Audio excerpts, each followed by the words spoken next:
بر صغیر میں جو نفرت کا بیج گورا سرکار نے بویا، کبھی کبھی اس کا پھل خود اس کو بھی چکھنا پڑا۔ غریب محکوم آدمی کی اپنے فرنگی آقاؤں سے نفرت کے اظہار نے اور بدلے کی آگ نے اسے کیا دن دکھایا؟ آئیے سنتے ہیں سعادت حسن منٹو کا افسانہ نیا قانون۔ منگو کوچوان اپنے اڈے میں بہت عقلمند آدمی سمجھا جاتا تھا۔ گو اس کی تعلیمی حیثیت صفر کے برابر تھی اور اس نے کبھی اسکول کا منہ بھی نہیں دیکھا تھا، لیکن اس کے باوجود اسے دنیا بھر کی چیزوں کا علم تھا۔ اڈے کے وہ تمام کوچوان جن کو یہ جاننے کی خواہش تھی کہ دنیا کے اندر کیا ہو رہا ہے، استاد منگو کی وسیع معلومات سے اچھی طرح واقف تھے۔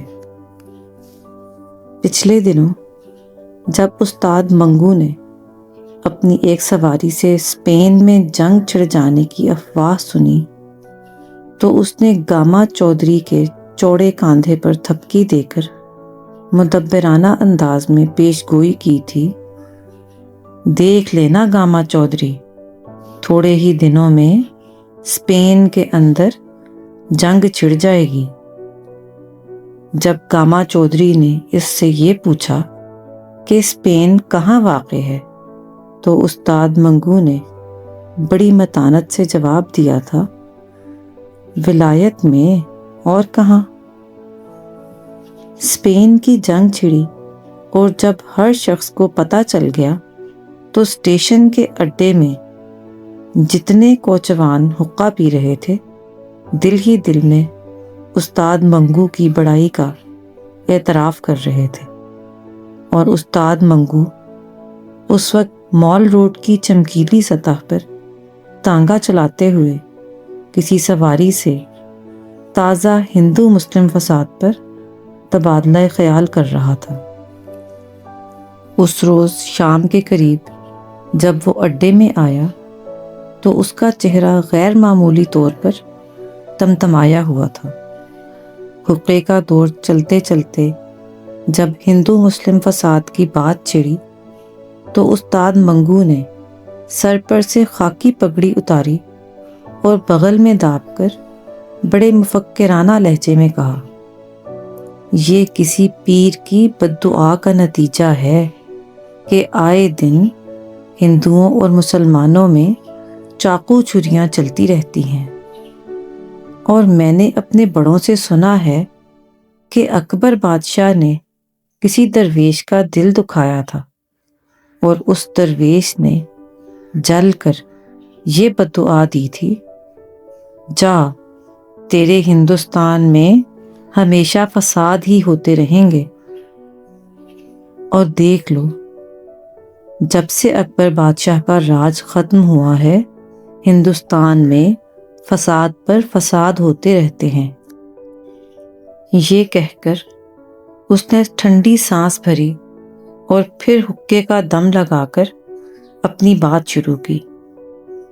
یہ کانگریسی ہندوستان کو آزاد کرانا چاہتے ہیں۔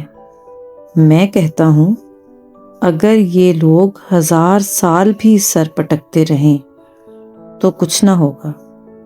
بڑی سے بڑی بات یہ ہوگی کہ انگریز چلا جائے گا اور کوئی اٹلی والا آ جائے گا، یا وہ روس والا، جس کی بابت میں نے سنا ہے کہ بہت تگڑا آدمی ہے، لیکن ہندوستان سدا غلام رہے گا۔ ہاں، میں یہ کہنا تو بھول ہی گیا کہ پیر نے یہ بددعا بھی دی تھی کہ ہندوستان پر ہمیشہ باہر کے آدمی راج کرتے رہیں گے۔ استاد منگو کو انگریزوں سے بڑی نفرت تھی، اور اس نفرت کا سبب تو وہ یہ بتلاتا تھا کہ وہ ہندوستان پر اپنا سکہ چلاتے ہیں اور طرح طرح کے ظلم ڈھاتے ہیں، مگر اس کے تنفر کی سب سے بڑی وجہ یہ تھی کہ چھاؤنی کے گورے اسے بہت ستایا کرتے تھے۔ وہ اس کے ساتھ ایسا سلوک کرتے تھے گویا وہ ایک ذلیل کتا ہے۔ اس کے علاوہ اسے ان کا رنگ بھی بالکل پسند نہ تھا۔ جب کبھی وہ گورے کے سرخ و سفید چہرے کو دیکھتا تو اسے متلی آ جاتی۔ نامعلوم کیوں وہ کہا کرتا تھا کہ ان کے لال جھریوں بھرے چہرے دیکھ کر مجھے وہ لاش یاد آ جاتی ہے جس کے جسم پر سے اوپر کی جھلی گل گل کر جھڑ رہی ہو۔ جب کسی شرابی گورے سے اس کا جھگڑا ہو جاتا تو سارا دن اس کی طبیعت مقدر رہتی اور وہ شام کو اڈے میں آ کر ہل مار کا سگریٹ پیتے یا حقے کے کش لگاتے ہوئے اس گورے کو جی بھر کر سنایا کرتا۔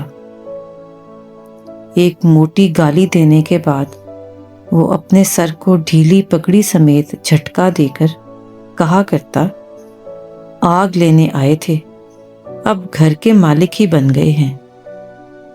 ناک میں دم کر رکھا ہے ان بندروں کی اولاد نے، یوں روب گانٹتے ہیں گویا ہم ان کے باوا کے نوکر ہیں۔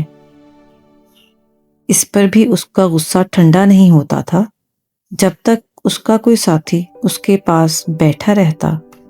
وہ اپنے سینے کی آگ اگلتا رہتا۔ شکل دیکھتے ہو نا تم اس کی، جیسے کوڑ ہو رہا ہے، بالکل مردار، ایک دھپے کی مار، اور گٹ پٹ یوں بک رہا ہے جیسے مار ہی ڈالے گا۔ تیری جان کی قسم، پہلے پہل جی میں آئی کہ ملعون کی کھوپڑی کے پرزے اڑا دوں، لیکن اس خیال سے ٹل گیا کہ اس مردود کو مارنا اپنی حد تک ہے۔ یہ کہتے کہتے وہ تھوڑی دیر کے لیے خاموش ہو جاتا اور ناک کو خاکی قمیص سے صاف کرنے کے بعد پھر بڑبڑانے لگتا۔ قسم ہے بھگوان کی، ان لاٹ صاحبوں کے ناز اٹھاتے اٹھاتے تنگ آ گیا ہوں۔ جب کبھی ان کا منحوس چہرہ دیکھتا ہوں رگوں میں خون کھولنے لگ جاتا ہے۔ کوئی نیا قانون وانون بنے تو ان لوگوں سے نجات ملے۔ تیری قسم، جان میں جان آ جائے۔ اور ایک روز جب استاد منگو نے کچہری سے اپنے تانگے پر 2 سواریاں لا دیں اور ان کی گفتگو سے اسے پتہ چلا کہ ہندوستان میں جدید آئین کا نفاذ ہونے والا ہے تو اس کی خوشی کی کوئی انتہا نہ رہی۔ 2 مارواڑی جو کچہری میں اپنے دیوانی مقدمے کے سلسلے میں آئے تھے، گھر جاتے ہوئے جدید آئین یعنی انڈیا ایکٹ کے متعلق آپس میں بات چیت کر رہے تھے۔ ایک کہنے لگا، سنا ہے 1 اپریل سے ہندوستان میں نیا قانون چلے گا، کیا ہر چیز بدل جائے گی؟ دوسرے نے کہا، ہر چیز تو نہیں بدلے گی، مگر کہتے ہیں کہ بہت کچھ بدل جائے گا اور ہندوستانیوں کو آزادی مل جائے گی۔ پہلے نے دریافت کیا، کیا بیاج کے متعلق بھی کوئی نیا قانون پاس ہوگا؟ دوسرا کہنے لگا، یہ تو پوچھنے کی بات ہے، کل کسی وکیل سے دریافت کریں گے۔ ان مارواڑیوں کی بات چیت استاد منگو کے دل میں ناقابل بیان خوشی پیدا کر رہی تھی۔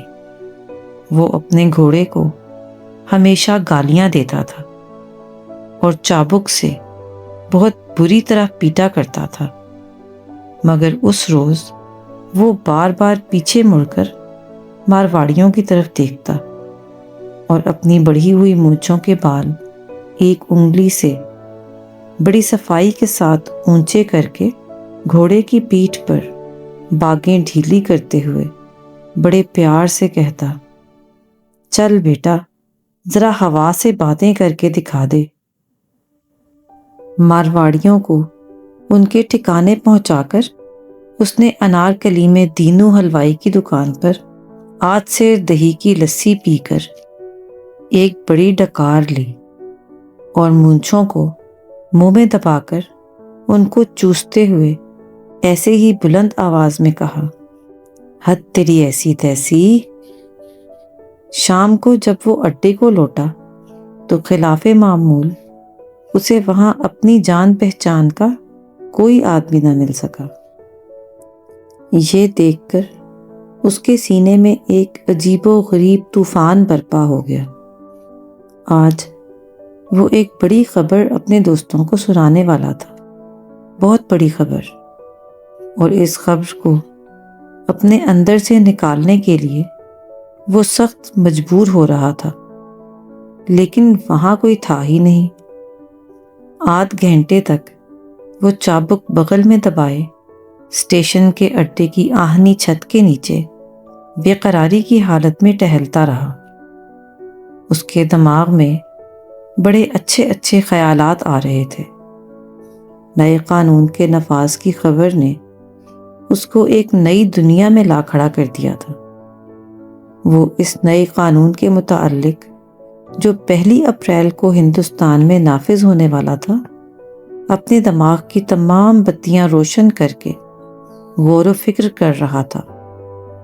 اس کے کانوں میں مارواڑی کا یہ اندیشہ، کیا بیاج کے متعلق بھی کوئی نیا قانون پاس ہوگا، بار بار گونج رہا تھا، اور اس کے تمام جسم میں مسرت کی ایک لہر دوڑا رہا تھا۔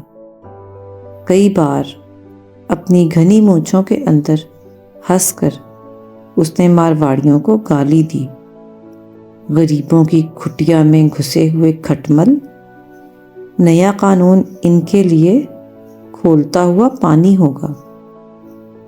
منگو کوچوان گوروں کا ذکر سفید چوہوں کے نام سے کرتا تھا۔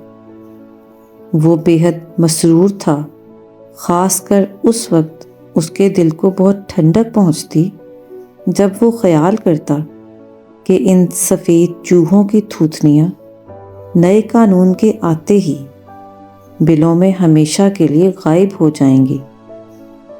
جب نتھو گنجا پگڑی بغل میں دبائے اڈے میں داخل ہوا تو استاد منگو بڑھ کر اس سے ملا اور اس کا ہاتھ اپنے ہاتھ میں لے کر بلند آواز سے کہنے لگا، لا ہاتھ ادھر، ایسی خبر سناؤں کہ جی خوش ہو جائے، تیری اس گنجی کھوپڑی پر بال اگائیں۔ اور یہ کہہ کر منگو نے بڑے مزے لے لے کر نئے قانون کے متعلق اپنے دوست سے باتیں شروع کر دیں۔ دوران گفتگو اس نے کئی مرتبہ نتھو گنجے کے ہاتھ پر زور سے اپنا ہاتھ مار کر کہا، تو دیکھتا رہ کیا بنتا ہے، یہ روس والا بادشاہ کچھ نہ کچھ ضرور کر کے رہے گا۔ استاد منگو موجودہ سوویت نظام کی اشتراکی سرگرمیوں کے متعلق بہت کچھ سن چکا تھا، اور اسے وہاں کے نئے قانون اور دوسری نئی چیزیں بہت پسند تھیں۔ اسی لیے اس نے روس والے بادشاہ کو انڈیا ایکٹ یعنی جدید آئین کے ساتھ ملا دیا، اور 1 اپریل کو پرانے نظام میں جو نئی تبدیلیاں ہونے والی تھیں وہ انہیں روس والے بادشاہ کے اثر کا نتیجہ سمجھتا تھا۔ کچھ عرصے سے پشاور اور دیگر شہروں میں سرخ پوشوں کی تحریک جاری تھی۔ منگو نے اس تحریک کو اپنے دماغ میں روس والے بادشاہ اور پھر نئے قانون کے ساتھ خلط ملط کر دیا تھا۔ اس کے علاوہ جب کبھی وہ کسی سے سنتا کہ فلاں شہر میں بم ساز پکڑے گئے ہیں یا فلاں جگہ اتنے آدمیوں پر بغاوت کے الزام میں مقدمہ چلایا گیا ہے، تو ان تمام واقعات کو نئے قانون کا پیش خیمہ سمجھتا اور دل ہی دل میں خوش ہوتا۔ ایک روز اس کے تانگے میں 2 بیرسٹر بیٹھے نئے آئین پر بڑے زور سے تبادلہ خیال کر رہے تھے، اور وہ خاموشی سے ان کی باتیں سن رہا تھا۔ ان میں سے ایک دوسرے سے کہہ رہا تھا، جدید آئین کا دوسرا حصہ فیڈریشن ہے، جو میری سمجھ میں ابھی تک نہیں آ سکا۔ فیڈریشن دنیا کی تاریخ میں آج تک نہ سنی نہ دیکھی گئی۔ سیاسی نظریہ سے بھی یہ فیڈریشن بالکل غلط ہے، بلکہ یوں کہنا چاہیے کہ یہ کوئی فیڈریشن ہے ہی نہیں۔ ان بیرسٹروں کے درمیان جو گفتگو ہوئی اس میں بیشتر الفاظ انگریزی کے تھے، اس لیے استاد منگو صرف اوپر کے جملے ہی کو کسی قدر سمجھا، اور اس نے کہا، یہ لوگ ہندوستان میں نئے قانون کی آمد کو برا سمجھتے ہیں اور نہیں چاہتے کہ ان کا وطن آزاد ہو۔ چنانچہ اس خیال کے زیر اثر اس نے کئی مرتبہ ان 2 بیرسٹروں کو حقارت کی نگاہوں سے دیکھ کر کہا، ٹوڈی بچے۔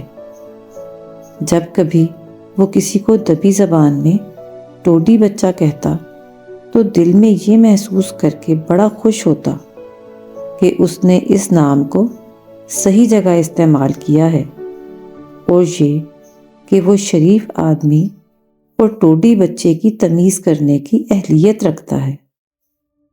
اس واقعے کے تیسرے روز وہ گورنمنٹ کالج کے 3 طلباء کو اپنے تانگے میں بٹھا کر مزنگ جا رہا تھا کہ اس نے ان تینوں لڑکوں کو آپس میں باتیں کرتے سنا۔ ایک نے کہا، نئے آئین نے میری امیدیں بڑھا دی ہیں۔ صاحب اسمبلی کے ممبر ہو گئے تو کسی سرکاری دفتر میں ملازمت ضرور مل جائے گی۔ دوسرا کہنے لگا، ویسے بھی بہت سی جگہیں اور نکلیں گی، شاید اسی گڑبڑ میں ہمارے ہاتھ بھی کچھ آ جائے۔ پہلا جوش سے بولا، ہاں ہاں کیوں نہیں۔ تیسرا گویا ہوا، وہ بیکار گریجویٹ جو مارے مارے پھر رہے ہیں، ان میں کچھ تو کمی ہوگی۔ اس گفتگو نے استاد منگو کے دل میں جدید آئین کی اہمیت اور بھی بڑھا دی۔ وہ اس کو ایسی چیز سمجھنے لگا جو بہت چمکتی ہو۔ نیا قانون، وہ دن میں کئی بار سوچتا، یعنی کوئی نئی چیز، اور ہر بار اس کی نظروں کے سامنے اپنے گھوڑے کا وہ ساز آ جاتا جو اس نے 2 برس ہوئے چودھری خدا بخش سے اچھی طرح ٹھونک بجا کر خریدا تھا۔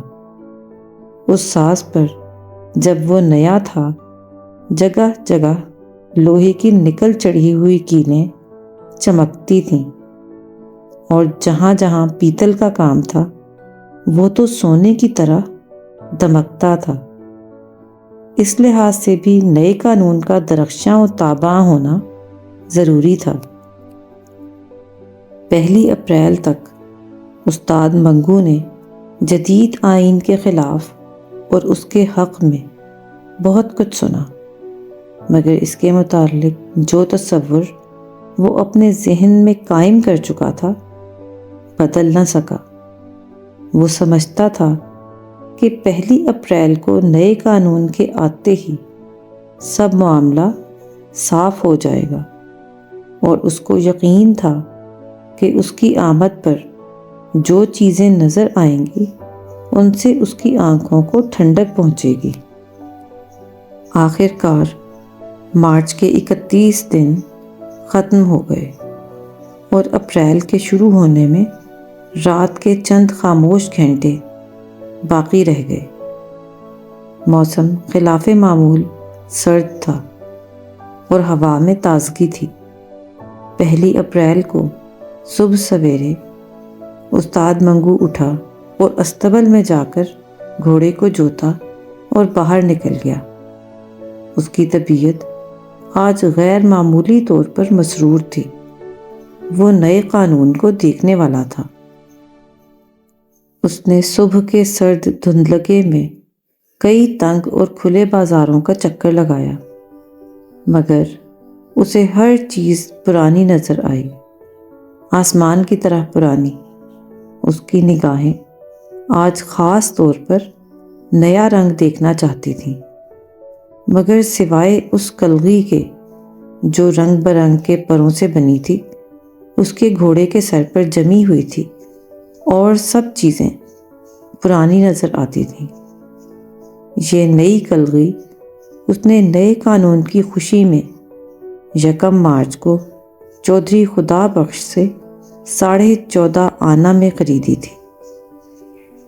گھوڑے کی ٹاپوں کی آواز، کالی سڑک اور اس کے آس پاس تھوڑا تھوڑا فاصلہ چھوڑ کر لگائے ہوئے بجلی کے کھمبے، دکانوں کے بورڈ، اس کے گھوڑے کے گلے میں پڑے ہوئے گھنگرو، بازار میں چلتے پھرتے آدمی، ان میں سے کون سی چیز نئی تھی؟ ظاہر ہے کوئی بھی نہیں۔ لیکن استاد منگو مایوس نہیں تھا۔ ابھی بہت سویرا ہے، دکانیں بھی تو سب کی سب بند ہیں۔ اس خیال سے اسے تسکین تھی۔ اس کے علاوہ وہ یہ بھی سوچتا تھا، ہائی کورٹ میں 9 بجے کے بعد ہی کام شروع ہوتا ہے۔ اب اس سے پہلے نئے قانون کا کیا نظر آئے گا؟ جب اس کا تانگا گورنمنٹ کالج کے دروازے کے قریب پہنچا تو کالج کے گھڑیال نے بڑی رعونت سے 9 بجائے۔ جو طلباء کالج کے بڑے دروازے سے باہر نکل رہے تھے خوش پوش تھے، مگر استاد منگو کو نہ جانے ان کے کپڑے میلے میلے سے کیوں نظر آئے۔ شاید اس کی وجہ یہ تھی کہ اس کی نگاہیں آج کسی خیرہ کن جلوے کا نظارہ کرنے والی تھیں۔ تانگے کو دائیں ہاتھ موڑ کر وہ تھوڑی دیر کے بعد پھر انارکلی میں تھا۔ بازار کی آدھی دکانیں کھل چکی تھیں اور اب لوگوں کی آمد و رفت بھی بڑھ گئی تھی۔ حلوائی کی دکانوں پر گاہکوں کی خوب بھیڑ تھی۔ منیہاری والوں کی نمائشی چیزیں شیشے کی الماریوں میں لوگوں کو دعوت نظارہ دے رہی تھیں، اور بجلی کے تاروں پر کئی کبوتر آپس میں لڑ جھگڑ رہے تھے۔ مگر استاد منگو کے لیے ان تمام چیزوں میں کوئی دلچسپی نہ تھی۔ وہ تو نئے قانون کو دیکھنا چاہتا تھا، ٹھیک اسی طرح جس طرح وہ اپنے گھوڑے کو دیکھ رہا تھا۔ جب استاد منگو کے گھر میں بچہ پیدا ہونے والا تھا تو اس نے 4-5 مہینے بڑی بے قراری سے گزارے۔ اس کو یقین تھا کہ بچہ کسی نہ کسی دن ضرور پیدا ہوگا، مگر وہ انتظار کی گھڑیاں نہیں کاٹ سکتا تھا۔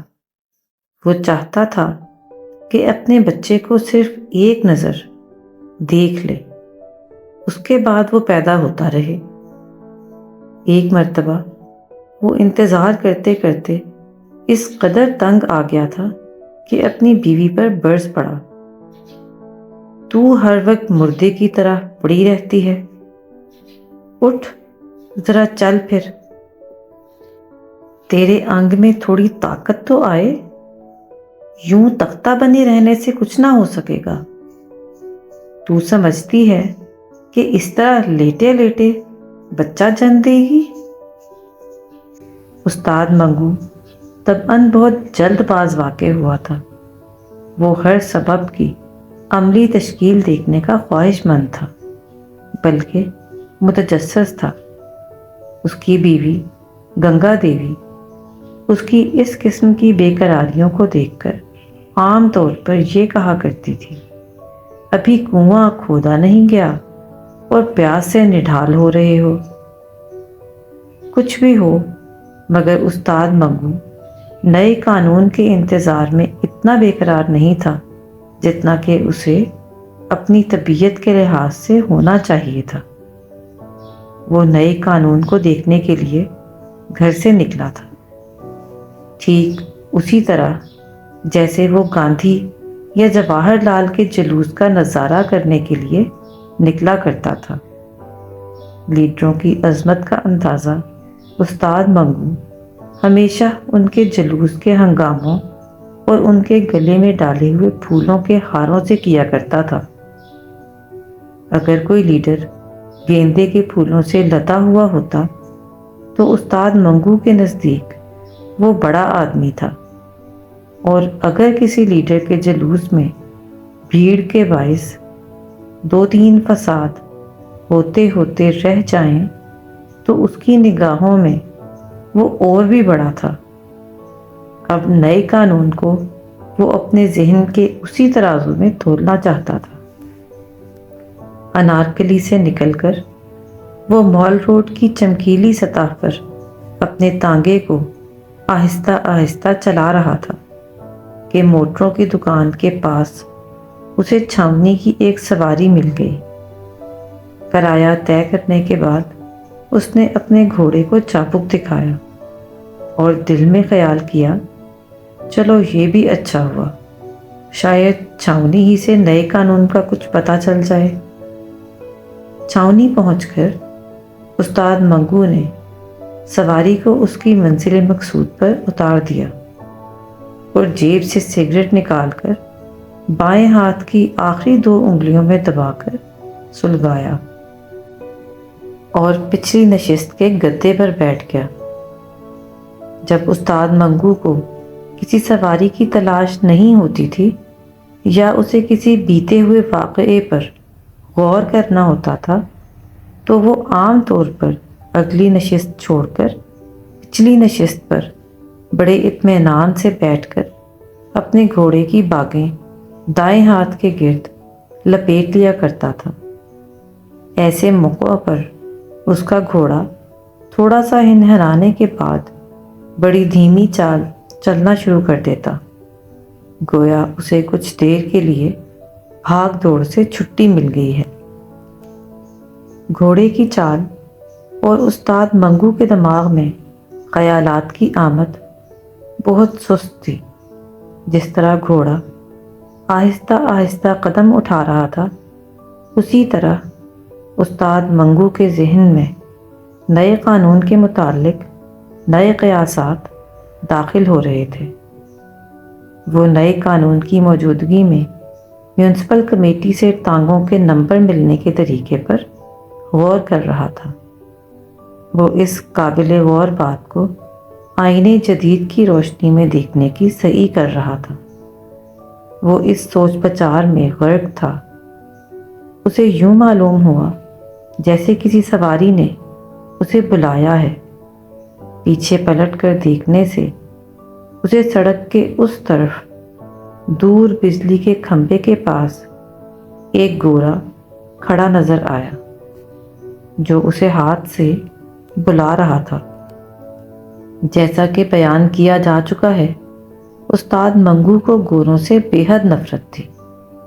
جب اس نے اپنے تازہ گاہک کو گورے کی شکل میں دیکھا تو اس کے دل میں نفرت کے جذبات بیدار ہو گئے۔ پہلے تو اس کے جی میں آئی کہ بالکل توجہ نہ دے اور اس کو چھوڑ کر چلا جائے، مگر بعد میں اس کو خیال آیا ان کے پیسے چھوڑنا بھی بے وقوفی ہے۔ کلغی پر جو مفت میں 14.5 آنے خرچ کر دیے ہیں، ان کی جیب ہی سے تو وصول کرنے چاہیے۔ چلو چلتے ہیں۔ خالی سڑک پر بڑی صفائی سے تانگا موڑ کر اس نے گھوڑے کو چابک دکھایا اور آنکھ جھپکنے میں وہ بجلی کے کھمبے کے پاس تھا۔ گھوڑے کی باگیں کھینچ کر اس نے تانگا ٹھہرایا اور پچھلی نشست پر بیٹھے بیٹھے گورے سے پوچھا، صاحب بہادر، کہاں جانا مانگتا ہے؟ اس سوال میں بلا کا طنزیہ انداز تھا۔ صاحب بہادر کہتے وقت اس کا اوپر کا مونچھوں بھرا ہونٹ نیچے کی طرف کھنچ گیا اور پاس ہی گال کے اس طرف جو مدھم سی لکیر ناک کے نتھنے سے تھوڑی کے بالائی حصے تک چلی آ رہی تھی، ایک لرزش کے ساتھ گہری ہو گئی، گویا کسی نے نوکیلے چاقو سے شیشم کی سانولی لکڑی میں دھاری ڈال دی ہے۔ اس کا سارا چہرہ ہنس رہا تھا اور اپنے اندر اس نے اس گورے کو سینے کی آگ میں جلا کر بھسم کر ڈالا تھا۔ جب گورے نے، جو بجلی کے کھمبے کی اوٹ میں ہوا کا رخ بچا کر سگریٹ سلگا رہا تھا، مڑ کر تانگے کے پائیدان کی طرف قدم بڑھایا تو اچانک استاد منگو کی اور اس کی نگاہیں چار ہوئیں۔ ایسا معلوم ہوا کہ بیک وقت آمنے سامنے کی بندوقوں سے گولیاں خارج ہوئیں اور آپس میں ٹکرا کر ایک آتشی بگولا بن کر اوپر کو اڑ گئیں۔ استاد منگو، جو اپنے دائیں ہاتھ سے باغ کے بل کھول کر تانگے پر سے نیچے اترنے والا تھا، اپنے سامنے کھڑے گورے کو یوں دیکھ رہا تھا گویا وہ اس کے وجود کے ذرے ذرے کو اپنی نگاہوں سے چبا رہا ہے، اور گورا کچھ اس طرح اپنی نیلی پتلون پر سے غیر مرئی چیزیں جھاڑ رہا ہے گویا وہ استاد منگو کے اس حملے سے اپنے وجود کے کچھ حصے کو محفوظ رکھنے کی کوشش کر رہا ہے۔ گورے نے سگریٹ کا دھواں نگلتے ہوئے کہا، جانا مانگتا یا پھر گڑبڑ کرے گا؟ وہی ہے۔ یہ لفظ استاد منگو کے ذہن میں پیدا ہوئے اور اس کی چوڑی چھاتی کے اندر ناچنے لگے۔ وہی ہے۔ اس نے یہ لفظ اپنے منہ کے اندر ہی اندر دہرائے اور ساتھ ہی اسے پورا یقین ہو گیا کہ وہ گورا جو اس کے سامنے کھڑا تھا وہی ہے جس سے پچھلے برس اس کی جھڑپ ہوئی تھی، اور اس خام خواہ کے جھگڑے میں جس کا باعث گورے کے دماغ میں چڑھی ہوئی شراب تھی، اسے توأن کرہن بہت سی باتیں سہنا پڑی تھیں۔ استاد منگو نے گورے کا دماغ درست کر دیا ہوتا، بلکہ اس کے پرزے اڑا دیے ہوتے، مگر وہ کسی خاص مصلحت کی بنا پر خاموش ہو گیا تھا۔ اس کو معلوم تھا کہ اس قسم کے جھگڑوں میں عدالت کا نزلہ عام طور پر کوچوانوں ہی پر گرتا ہے۔ استاد منگو نے پچھلے برس کی لڑائی اور 1 اپریل کے نئے قانون پر غور کرتے ہوئے گورے سے کہا، کہاں جانا مانگتا ہے؟ استاد منگو کے لہجے میں چابک ایسی تیزی تھی۔ گورے نے جواب دیا، ہیرا منڈی۔ استاد منگو کی مونچھیں تھر تھرائیں اور کہنے لگا، کرایہ 5 روپے ہوگا۔ یہ سن کر گورا حیران ہو گیا اور چلایا، 5 روپے؟ کیا تم؟ استاد منگو اس کی بات کاٹ کر جواباً چلایا، ہاں ہاں 5 روپے۔ اور یہ کہتے ہوئے استاد منگو کا داہنا بالوں بھرا ہاتھ بھنج کر ایک وزنی گھونسے کی شکل اختیار کر گیا۔ اس نے سخت لہجے میں پوچھا، کیوں جاتے ہو یا بیکار باتیں بناؤ گے؟ گورا پچھلے برس کے واقعے کو پیش نظر رکھ کر استاد منگو کے سینے کی چوڑائی نظر انداز کر چکا تھا۔ وہ خیال کر رہا تھا کہ اس کی کھوپڑی پھر کھجلا رہی ہے۔ اس حوصلہ افزا خیال کے زیر اثر وہ تانگے کی طرف اکڑ کر بڑھا اور اپنی چھڑی سے استاد منگو کو تانگے پر سے نیچے اترنے کا اشارہ کیا۔ بیعت کی یہ پالش کی ہوئی پتلی چھڑی استاد منگو کی موٹی ران کے ساتھ 2-3 مرتبہ چھوئی۔ اس نے کھڑے کھڑے اوپر سے پست قد گورے کو دیکھا، گویا وہ اپنی نگاہوں کے وزن ہی سے اسے پیس ڈالنا چاہتا ہے۔ پھر اس کا گھونسا کمان میں سے تیر کی طرح سے اوپر کو اٹھا اور چشمے زدن میں گورے کی ٹھڈی کے نیچے جم گیا۔ دھکا دے کر اس نے گورے کو پرے ہٹایا اور نیچے اتر کر اسے دھڑا دھڑ پیٹنا شروع کر دیا۔ ششدر اور متحیر گورے نے ادھر ادھر سمٹ کر استاد منگو کے وزنی گھونسوں سے بچنے کی کوشش کی، اور جب دیکھا کہ اس کے مخالف پر دیوانگی کی سی حالت طاری ہے اور اس کی آنکھوں میں سے شرارے برس رہے ہیں، تو اس نے زور زور سے چلانا شروع کیا۔ اس کی چیخ و پکار نے استاد منگو کی باہوں کا کام اور بھی تیز کر دیا۔ وہ گورے کو جی بھر کر پیٹ رہا تھا اور ساتھ ساتھ یہ کہتا جاتا، 1 اپریل کو بھی وہی اکڑ پھونک، 1 اپریل کو بھی وہی اکڑ پھونک، اب ہمارا راج ہے بچہ۔ لوگ جمع ہو گئے اور پولیس کے 2 سپاہیوں نے بڑی مشکل سے گورے کو استاد منگو کی گرفت سے چھڑایا۔ استاد منگو ان 2 سپاہیوں کے درمیان کھڑا تھا۔ اس کی چوڑی چھاتی پھولی سانس کی وجہ سے اوپر نیچے ہو رہی تھی، منہ سے جھاگ بہہ رہا تھا، اور اپنی مسکراتی ہوئی آنکھوں سے حیرت زدہ مجمع کی طرف دیکھ کر وہ ہانپتی ہوئی آواز میں کہہ رہا تھا، وہ دن گزر گئے جب خلیل خاں فاختہ اڑایا کرتے تھے، اب نیا قانون ہے میاں، نیا قانون۔ اور بیچارہ گورا اپنے بگڑے ہوئے چہرے کے ساتھ بے وقوفوں کی مانند کبھی استاد منگو کی طرف دیکھتا اور کبھی ہجوم کی طرف۔ استاد منگو کو پولیس کے سپاہی تھانے لے گئے۔ راستے میں اور تھانے کے اندر کمرے میں وہ نیا قانون، نیا قانون چلاتا رہا، مگر کسی نے ایک نہ سنی۔ کسی نے کہا، نیا قانون، نیا قانون، کیا بک رہے ہو؟ قانون وہی پرانا ہے، اور اس کو حوالات میں بند کر دیا گیا۔